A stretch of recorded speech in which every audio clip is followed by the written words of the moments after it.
Good evening, members. Good evening and welcome to the Licence Committee of Melton Borough Council members. Reminded that we will be using the audio oral system this evening and the meeting will also be streamed live on YouTube. I'll hand over to Tasha to carry on. Thank you. Good evening, members. Members are asked to physically raise their hands in the usual way to indicate they wish to speak and to use their microphones when speaking for the benefit of all present. The microphone is live when the red light displays. Please may I ask that you switch your mobile phones to silent. And I'll just provide a quick reminder of the evacuation procedure. In the event of having to evacuate the council chamber, please leave by one of the 6 emergency exits around the sides of the chamber. Please assemble at the far side of the front car park nearest to the park entrance. Officers will be on hand to assist persons who require any assistance. And just a note about public recording of the meeting, although I note that we don't have any public present tonight. There is legislation that allows the public to film, record or use social media at a council meeting. This must not be disruptive to the good order of the meeting, nor include any filming or recording of the public seating area. And I'll pass back to you, Chairman. Thank you, Tasha. Right, item 1, apologies for absent.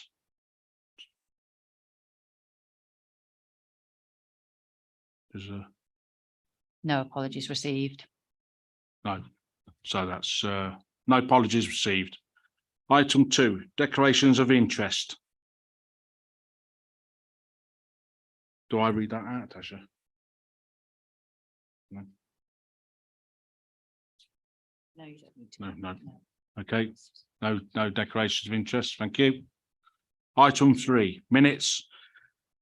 To be confirmed for the minutes hold on the 30th of June 2022 and the special meeting hold on the 21st of November 22. I propose them minutes for that. Can I have a seconder, please? I'll second those, Chair. Thank you. All in favour? Thank you. Item 4, minutes of the subcommittees. We don't need to vote on that, Tasha. It's just a note. Yeah, we don't have to vote on that, so we'll carry on. Thank you. Item 5, licence performance report. I'll hand you over to Penali, the director, to read the report out. Thank you. Thank you, Chair. The licensing is a statutory function for the council and its primary aim is the safety, well-being and protection of general public. So licensing in Melton Borough Council is delivered by a very small in-house team consisting of about 3 full-time equivalent posts, including 1 technical officer, 1 enforcement officer and 1 licensing officer. And today I'm joined by Sarah Flower, one of the licensing officers for the council. Now, the team has gone through a recent leadership change, and Joe Belcher, who is the author of the report, is the team leader for licensing team, but she's unavailable today because she's off sick. So I will be presenting the report to you today. Now, the team uses the LALPAC system for public access and processing, and the team issues licensing covering taxes, alcohol entertainment, gambling premises, animal welfare, as well as a few things under the miscellaneous category. The report in front of you outlines the performance of the team over the last financial year.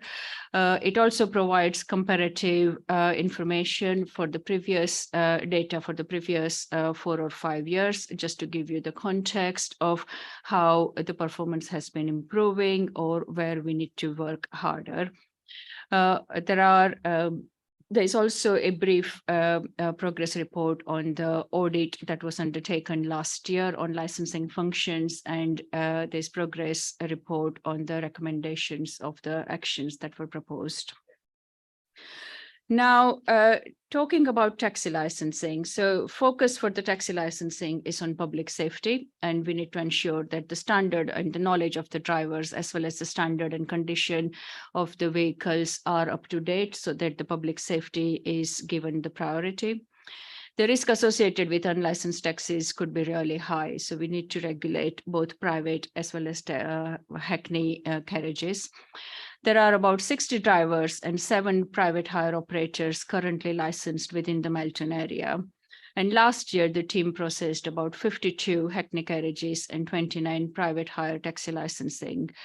Now, following a reduction in licensing during the COVID period, the number of licenses have actually increased last year, which demonstrates the rise or the changes within the footfall as well as the activities within our borough, particularly in the town center area.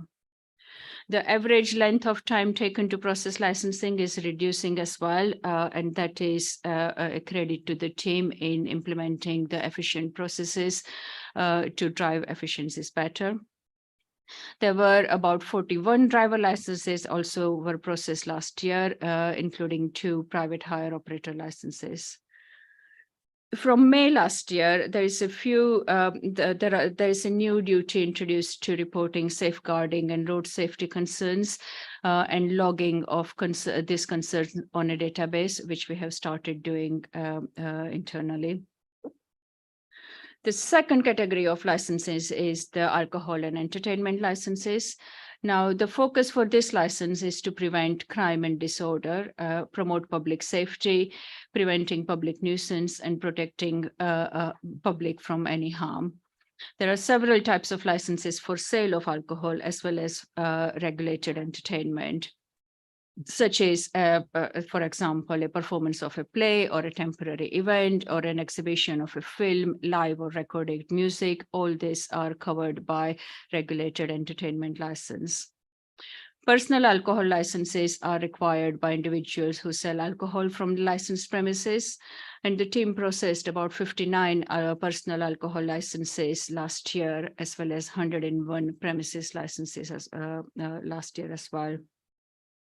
Events are also a major part of the team's workload, and the team issues about temporary event notices for licensable activities for a temporary period of time.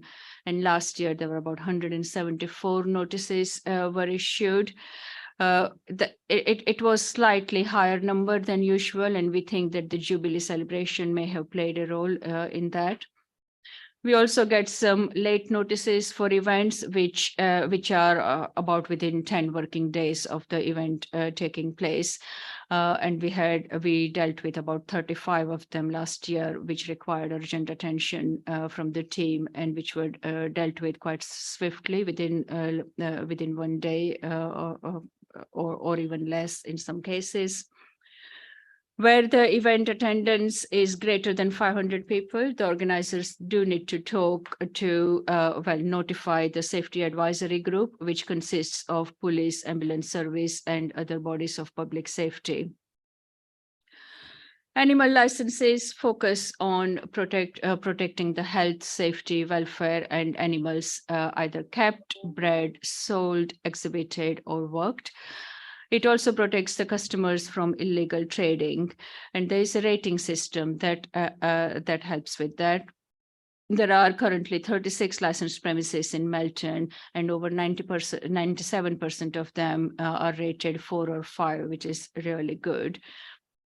There are 3 premises in Melton with dangerous and wild animal licenses as well. Society lotteries run by non-commercial or charity organizations need licenses too, and the team handled about 50 of those last year. In 2020, with COVID legislations, the processing of payment licenses were passed on to the local authorities, and last year we dealt with about 11 applications for that. There are about 3 policies that the team currently works to, which are up to date. I think there is a slight error in reporting here on 4.19, paragraph 4.19, where it says private hire and hackney carriage policy is due to review in 2023. It actually is 2026 because it's for 5 years validation. So one correction there. The licensing enforcement, so we created a new licensing enforcement officer post last year. And since then, we have brought more and proactive focus on proactive action for this area of work. There were about 37 routine inspections carried out and 2 proactive as well as 3 formal enforcement actions taken. Licensing audit was undertaken in August last year. The total number of licenses processed between the audit period that we looked at, which was April 21 to March 22, the total number was 682, but audit selected a sample of about 18 taxi licenses and 45 other licenses for testing. And it confirmed that the controls are in place, and broadly we are operating as intended for the processing, verifying and issuing of licenses with a small number of omissions, but none of this actually posed a significant safeguarding or public safety risk. The findings of this review have, however, identified that some key areas that require they do require action. The audit outcome was moderate and satisfactory for organizational impact and compliance, but the control environment was given limited assurance, and mainly due to the non-publication of records on our website. And that particular, there was a particular reason for it, because we have the records, we do generate the records through our LALPAC system, but they were not published online because they were not in the accessible format, and the system did not generate that. Since then, we have purchased a new licensing software system, which does produce the right kind of report, and the team is now being trained for that. And those reports will be getting automatically generated in the next few weeks. Another key action that was identified was the preparation of licensing enforcement policy. A draft policy and action plan have been prepared, which includes prioritization criteria, monitoring mechanism, and as well as performance indicators for reporting to members. And that policy is due to be considered by the cabinet in September this year. There was a last recommendation about the debt collection, which is a really positive story. So you can see from the report here that actually the team worked really collaboratively with the finance as well as the debt collection team. And we reduced the debt from 21,000 in August 21 down to £210 in April 23. So that has been a real hard work from the team on that specific area. In addition to the work done over the last year, members should also note that there are some legislative changes that are being considered by the government currently, which will have an impact on the work of the team going forward. The Levelling Up White Paper mentioned a potential of transferring the control of taxi and private hire licensing both to either combined authority or to the upper tier authorities.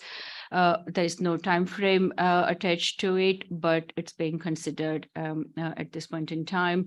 There is also the terrorism bill, which is known as the Martin's Law, which is due to be enacted soon. And again, that will have impact on not only the work of the team, but the way the large events are being organized. So that's the end of the performance report, Chair, but happy to take any questions. Thank you, Pinali. I'll open it for questions to the members. If you've got any questions, please. Councillor Olsen.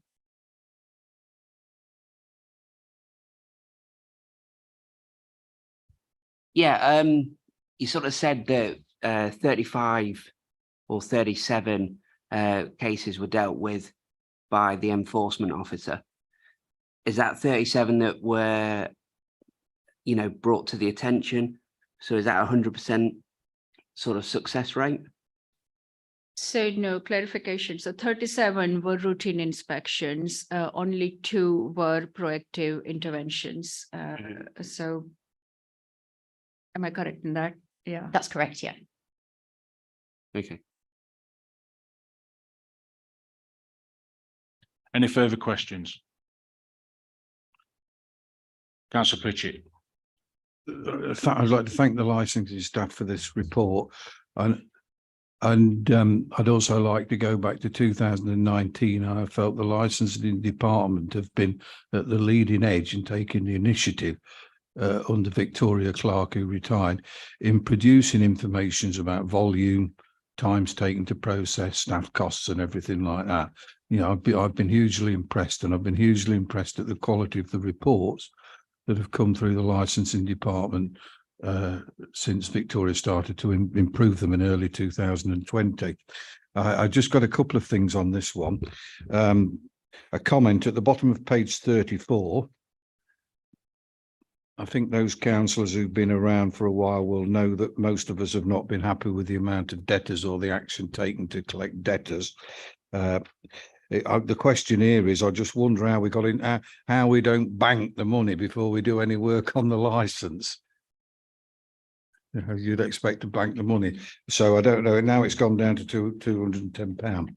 Yeah, if I could just answer that one. So when Simon and I started the licensing, took over the licensing team, we inherited a lot of debt due to unpaid annual premises license fees. Now they are automatically generated and we have no say over that. If people don't surrender their license, their premises license, that is, it automatically renews each year. Now, I think it was basically before we started, due to lack of staffing, etc., there wasn't capacity to chase in that sense. So we've proactively gone through both historic and current licenses to make sure that when they do generate, and at the point they do generate, they're paid immediately or within 28 days. And if they're not, then enforcement action is taken. And to be perfectly frank, normally the threat of it is sufficient to get the debt paid. Thank you for what you've done there, getting it down to £210. The other question I've got is on page, let me just find the page now. I'll be with you in a second. It's one of the sub hearings. Before we get earlier on, I think it's page page 13. It was page 13. This particular subcommittee hearing was with the renewal of the Forbidden Forest license at Beaver Castle. During that particular event in 2022, I happened upon an accident that had just happened at the Beaver Crossroads, and there were no stewards present and no particular warning signs there. The only stewarding was as you were queuing to get into the car park.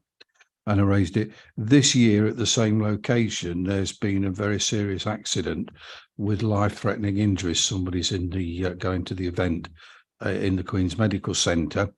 There's also an accident at the junction Crossroads, Beaver to Eastwall Road, and there have been two reported to the Mayor that we're trying to verify again at junctions in the area of a minor nature that will be reported into the debrief. And there was a lot of concern about the driving standard around in the area.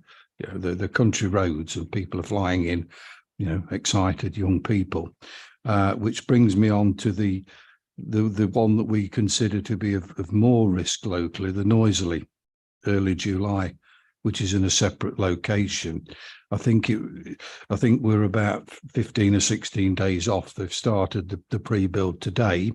I understand there's been the safety advisory group meetings, and this afternoon, without any members of council staff present, there's been a meeting of the applicant and the local parish councils. And I think it's fair to say that we're all locally looking for some sort of assurance that the police, the organisation, have got matters in hand. And just to give you a snapshot about it, the signs that are up now, one has blown over into the ditch. One has got small writing you can't see and the sun goes through it. The council's own road sign at the junction where the recent serious accident, has slipped down and is now in the grass. So there's a lot of local concern, and we're looking for some. I've asked the director to speak to the relevant officers to liaise with the police to ensure that we can have some sort of confidence come out to the local parish councils in the next week or so on that. Anything that didn't come out of today's meeting on the key issues, and it's not just the road safety. There's a lot on the hillside: first aid, ambulances, air ambulances, fire. There's a water, drainage, etc., and litter that are of concern before you actually get to noise. And for those that haven't seen the subcommittee hearing, I asked the noise man, the noise officer, expert in decibels, about if somebody was at a church service, because it's going to go on. It's not going to knock off. It's going to start up at relatively early in the morning. If somebody could hear the vicar in Plunga Church, and he said you could hear somebody next to you. So whether you'll be able to hear the choir and the organist at a mile and a half away, I do not know on that one. So it's something we're looking for the conditions to give us some confidence that there's some proper plan. Thank you. Thanks, Councillor Pritchett. Can you go forward with that, please, Penali? Can you go? Yeah, thank you, Councillor Pritchard. I agree. You have raised concerns and there was the meeting today, as you have notified, of the parish council to meet with the organizers. And there's also the meeting of the safety advisory group, which includes police, highways of both county councils, Leicestershire as well as Lincolnshire, due to the location, as well as ambulance services and fire and rescue services. I know that Joe Belcher, who is our team leader for the licensing team, is the chair of the SAG committee. And she has raised these concerns with the relevant officers from these various authorities. But I will personally make sure that we raise it and make sure that we get responses to the concerns the local residents have raised. Thanks, Penali. Are you happy with that, Councillor Pritchett? Or Well, yes. If it's done, I mean, at the moment, we've not seen anybody showing any proactive concern for the locals in this. It's so there's a huge amount of concern, particularly from Statham Parish Council on this one. I think Councillor Orson, isn't there?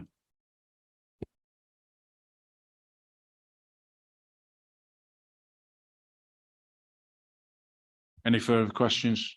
Somebody, thank you. Thank you, Chair, and congratulations on your elevation.